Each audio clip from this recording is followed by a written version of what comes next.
वसई विरार मनपा की पहली महासभा आज मनपा सभागार में संपन्न हुई। महापौर आजू पाटिल ने सभी गट नेताओं का गुलाब पुष्प गुच्छ देकर स्वागत किया। इस अवसर पर उन्होंने कहा कि सभी सदस्य विरोधी के रूप में नहीं बल्कि सहयोगी के रूप में काम करें और सदन की गरिमा बनाए रखें।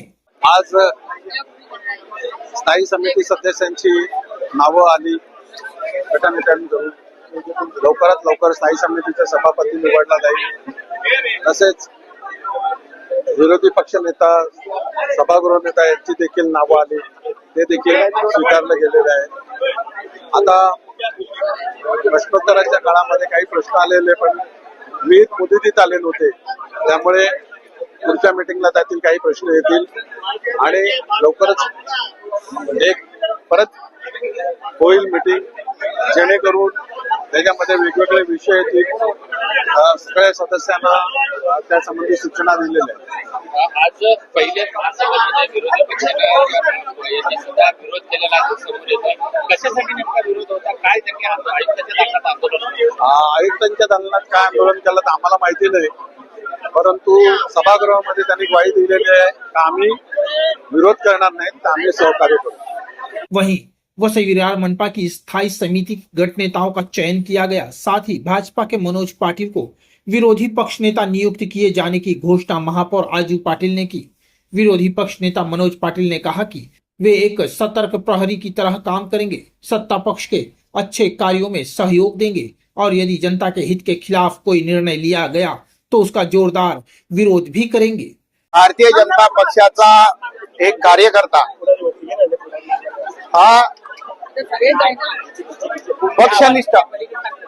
पक्षनिष्ठा आणि सातत्याने जर तुम्ही काम करत राहिलात तर पक्ष कशा पद्धतीने संधी देत याचं एक उदाहरण माझ्या रूपाने आहे।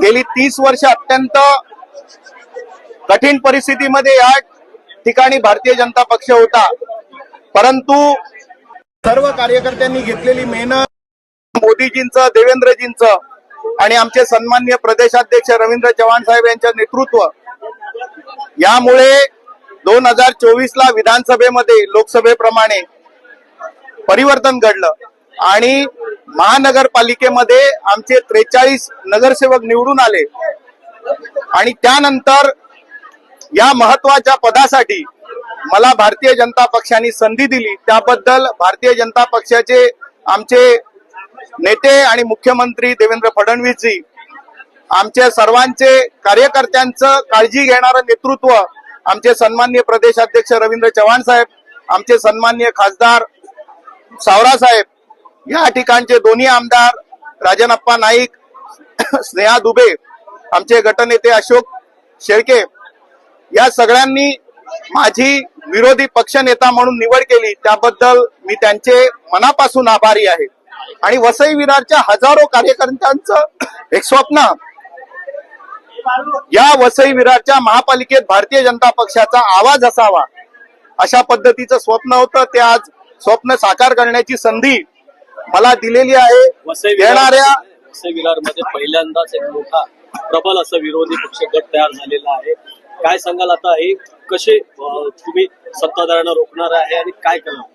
वसई विरारच्या जनतेचे पहारेकरी म्हणून आम्ही या सभागृहात आलेलो आहोत। जे जे वसई विरारच्या हिताचं असेल त्या सगळ्यासाठी आम्ही सत्ताधाऱ्यांना संपूर्ण सहकार्य करू, परंतु जे वसई विरारच्या हिताचं नसेल, जनतेच्या विपरीत असेल, जनतेच्या अपेक्षेच्या विपरीत असेल, त्या सगळ्यांना आम्ही कडाडून विरोध करू। कारण आमचं एकच लक्ष आहे, या वसई विरारच्या जनतेचं हित साधणं, विकसित भारताचं आमच्या पंतप्रधान नरेंद्र मोदीजींचं जे स्वप्न आहे त्याच्यामध्ये आमचा वसई विरार, विकसित वसई विरार हे भारतीय जनता पक्षाचं स्वप्न आहे।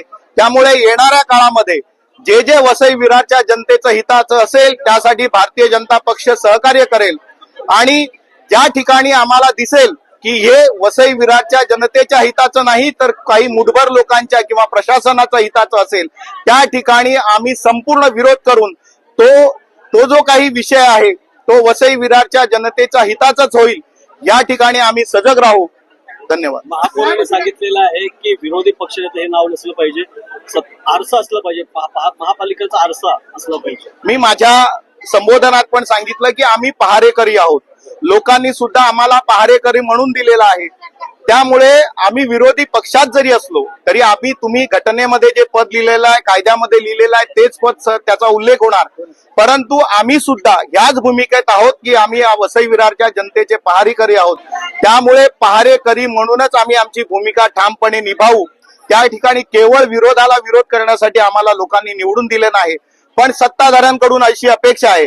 कारण गेल्या अनेक काळचा इतिहास बघितला तर सत्ताधाऱ्यांनी प्रचंड मनमानी या वसई विरार महापालिकेत केलेली आहे. ज्या वेळेला सन्माननीय महापौर महोदय ही अपेक्षा ठेवतात की सत्ताधाऱ्यांनी विरोधकांनी विरोधक न समजता आरसा म्हणून काम करावं, आम्ही आरसा दाखवू, पण त्या आरशामधलं चित्र हे भेसूर असता कामा नये. वसई विरार ज्या वेळेला सत्ताधारी पक्षाच्या सोबत जे विरोधी पक्षाचे नगरसेवक आहेत, जे पहारेकरी आहेत, त्यांच्या सुद्धा प्रभागातली कामं ही व्यवस्थित झाली पाहिजेत. त्यांना सुद्धा न्याय मिळाला पाहिजे, कारण आम्ही शेवटी जनतेचे प्रतिनिधी आहोत.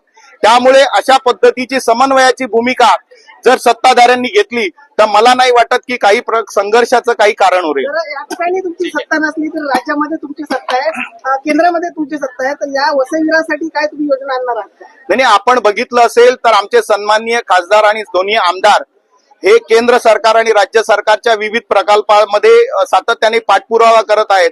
वसईचं टर्मिनस असेल, त्याच पद्धतीने 6 लाईन 6 पदरीचा विषय असेल, ह्या सगळ्या रेल्वेचा आपण विरार रेल्वे स्टेशन असेल, वसई रेल्वे स्टेशन असेल, या ठिकाणचं अपग्रेडेशन असेल, हे केंद्र सरकारचे प्रोजेक्ट आहेत. त्याच पद्धतीने वाढवण बंधाराच्या अनुषंगिक जे काही प्रोजेक्ट आहेत ते केंद्र सरकारच्या माध्यमातून खासदार साहेब प्रयत्न करतात. आणि राज्य सरकारच्या माध्यमातून आपण आता बघितलं जवळपास 2,500 कोटीहूनचे जास्तचे प्रोजेक्ट या MMRDAच्या माध्यमातून वसई विरारमध्ये होत आहेत, ज्याच्यामध्ये 556 कोटी रुपये 2 ब्रिजसाठी मंजूर झालेले आहेत. अजून 2 ब्रिजचं टेक्निकल सँक्शन झालेलं आहे. त्यामुळे MMRDAच्या माध्यमातून आणि राज्य सरकारच्या माध्यमातून जो वसई विरारसाठी निधी आणता येईल त्यासाठी आमचे दोन्ही आमदार सजग आहेत, खासदारही सजग आहेत. त्यामुळे वसई विरारच्या जनतेच्या हितासाठी आम्ही सर्वार्थाने काम करू. विरार से क्राइम रिपोर्टर्स टीवी न्यूज की एक रिपोर्ट।